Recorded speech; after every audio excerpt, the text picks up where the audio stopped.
Sisin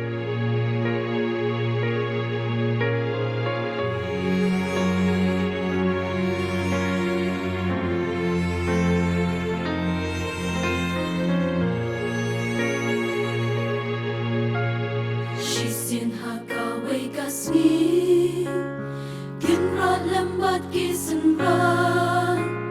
Yalet syashil yang uong Hajing yalenti Tihang takan padang yan Kinsan lawan ka eryon Jing at pelong jong ka duriao Hang takaling kalas dang bangang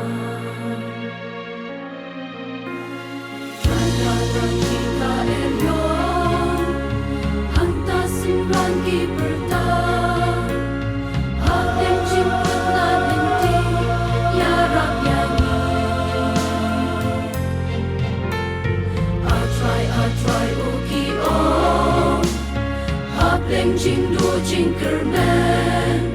Akin rat ngin saya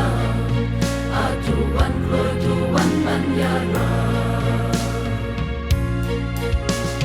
Kin rat hantar Ula kinaka batya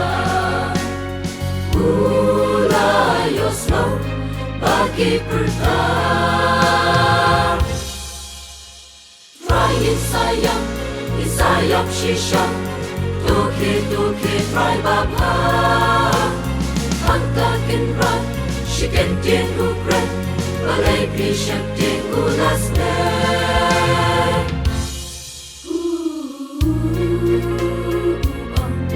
Tulang jay jay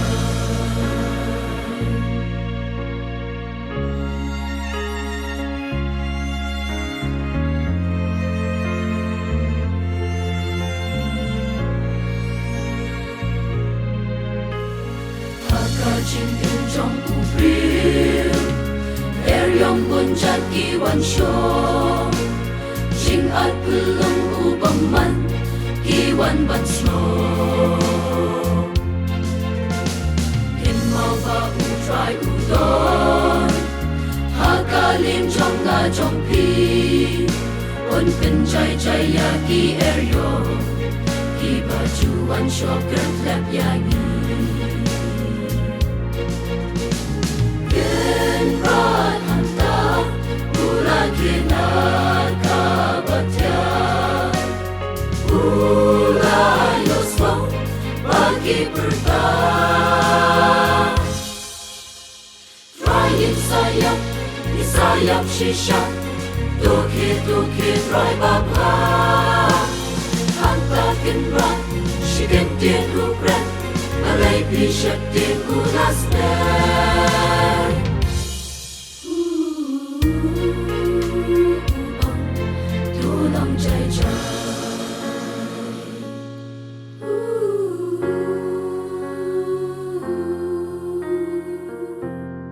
Limbakin jamin sip hanging isyo Lada klem non pindim ngim laban ye Duriao chen Yang kebok Kiwan ban syo Yang yangi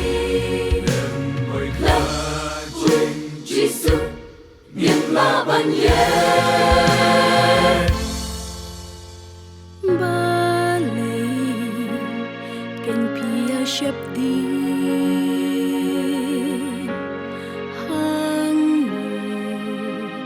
Jing hen jong pi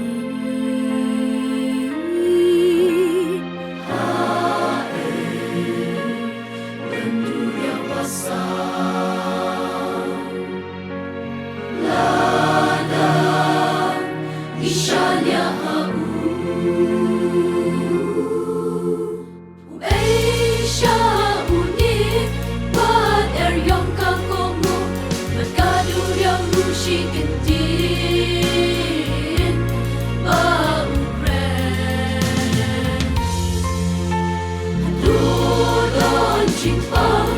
Ba utray lawe Madangi wat ya 年生。